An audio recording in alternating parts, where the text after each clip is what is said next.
What's up, guys? Solid Nate here. I just beat Bravely Default, and I have a lot to say about it. So before we begin, let me just start by saying this isn't going to be a video where you have like a whole bunch of background gameplay and stuff like that. I mean, I didn't capture any footage on this. I'm playing on my 3DS. I didn't capture any background gameplay footage to put on here to show you, so it's just going to be me talking.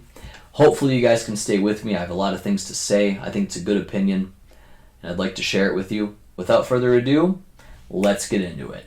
The first thing I want to say about Bravely Default, guys, is that it's an RPG for RPG fans, for hardcore RPG fans.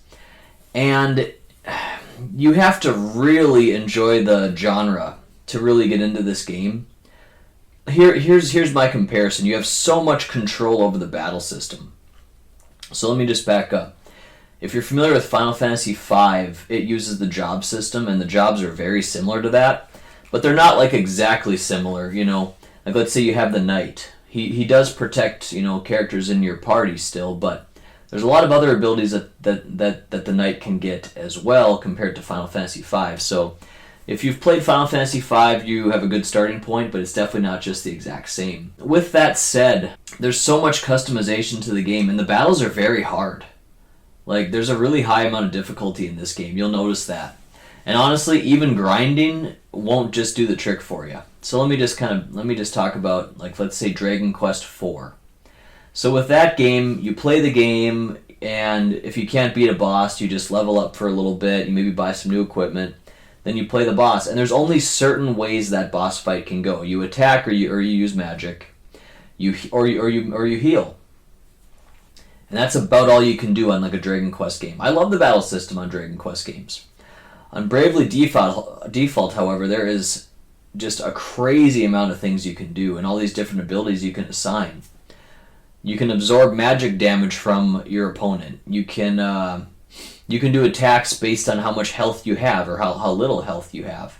And by the way, spoiler, the Dark Knight class, huge, like I would say overpowered class. So yeah, I learned that near the end of the game.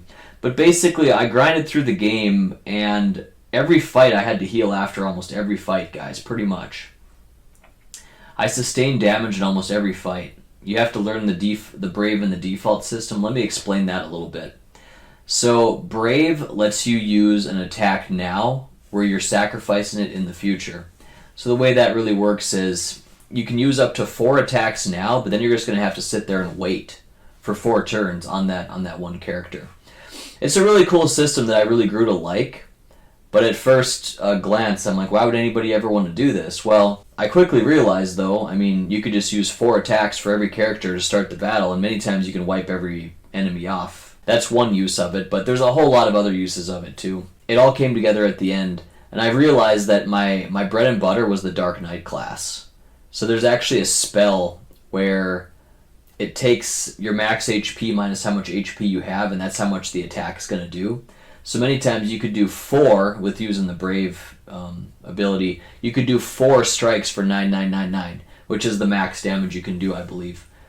I couldn't find a way to get better than that. It's another thing I want to talk about too. Bravely Default's a very deep game, but I wish that the level cap was even higher. I would have liked a level cap of maybe 999 as opposed to 99. I think it would have been better to be able to grind as much as you wanted and not have to rely so much on tactics for old school RPG fans like myself.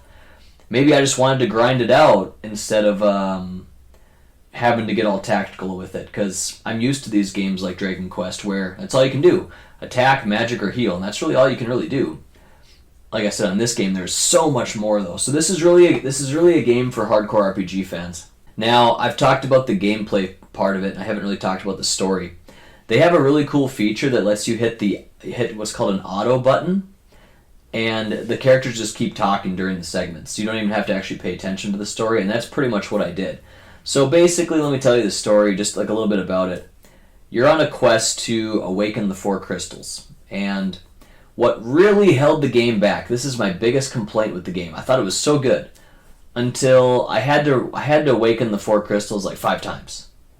Okay, it's like I had to look it up because I was like, I've already done this twice. How many times do I got to do this? And it wasn't an easy, quick process because you had to face like these super hard bosses every time, 4 of them. And so I just wanted to know, I'm like, how many times do I got to wake these damn crystals? And I think you got to do it 5 times, which is a huge flaw. They should have had you do that 1 time, then moved on to something else. I was really dragging on too long, but luckily that part happened and the game started redeeming itself again after that in my eyes.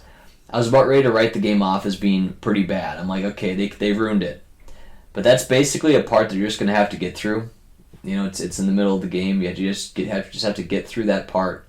Then you can enjoy the end game stuff. And that's when you really figure out the battle system. You're really strong. You know how to beat everybody. I did the secret battle. There's actually a secret battle with what's called the Adventurer. And he has something like 550,000 HP. I did beat him first try. Let me just tell you a little bit about my strategy that I learned. Maybe save you guys some headache. Red Mage and white mage ability on one character. I think I used Adnia for that one. She was like so useful. Do not underestimate, did I say red mage? I meant time mage. Do not underestimate time magic. Very useful, especially with the endgame spells. You get something called re-raise, where if you have the ability that you can have normally single paired magic cast on all.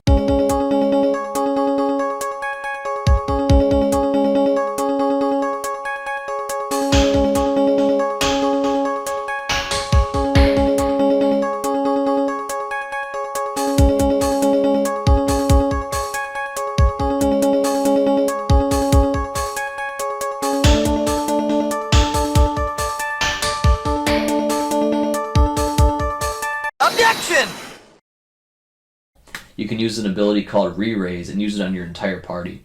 And so that means once they get knocked out, they automatically have a Phoenix Down on them, basically. Except you don't have to use a Phoenix Down item. It just happens automatically. Hugely useful spell. Then you have the white magic on her too. And normally she just kind of sits there and uses what's called default, where you save a turn for later, because she's not really needed all the time. So what I did is I used re-raise on people along with regen. And that's not to be underestimated. It's really handy to have like 400 health every turn, just automatically. Very nice. And by the way, you can cast on your whole party at once. Like I said, very useful. She was the key to the party. And then everyone else, I pretty much had them on Dark Knight class, where their attacks did a lot once their HP got low. So it was just kind of a matter of managing that. And yeah, I got through the hardest boss in the game. I beat the final boss on the first try. Basically, like, I was struggling hard with the game. I was getting my ass kicked on some of these bosses. But once I figured out that little strategy, and I didn't look it up anywhere, that's just what I figured out by myself, I really mastered the game and figured it out. And it was very satisfying beating all these bosses, because at first glance, these bosses seem impossible. Like, many times you have to fight 4 or 5 people at a time, and they're bosses. And it's like, how are you supposed to do this? They're wiping me out so quickly. Well, the key many times for me was to get the Dark Knight class and just start chipping them off one by one like that. And you had the re-raise spell keeping your party in it, so it was really cool. But yeah, this is definitely a game for hardcore RPG enthusiasts. I'm not sure if I'm going to play the second one yet. I'm not sure. I feel pretty good right now. It's a really long game. I clocked in over 100 hours. I just don't know if the clock turns if you keep the system closed like it currently is, if the clock is still running. I'm not sure. It would probably make sense that it does, because the clock clocked in at like 140 hours. So I'm just like, are you sure? That's a lot of time.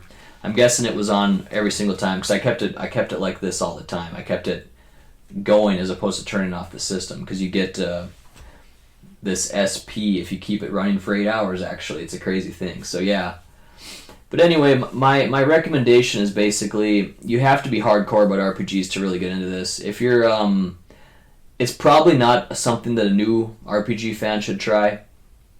Probably try something like Dragon Quest or Final Fantasy, Final Fantasy 7 or 3 or something like that. Those are good starter RPGs that'll really probably get you into it. And not that there's any customization in Final Fantasy VII, because there definitely is, but this has just a way bigger level of it. Like, there is just so much customization to the game, and so much ways you can make your party. So many different ways you can form your party. So I would say hardcore RPG people should definitely check it out, but people that aren't really into the genre, probably stay away. Overall, I liked it.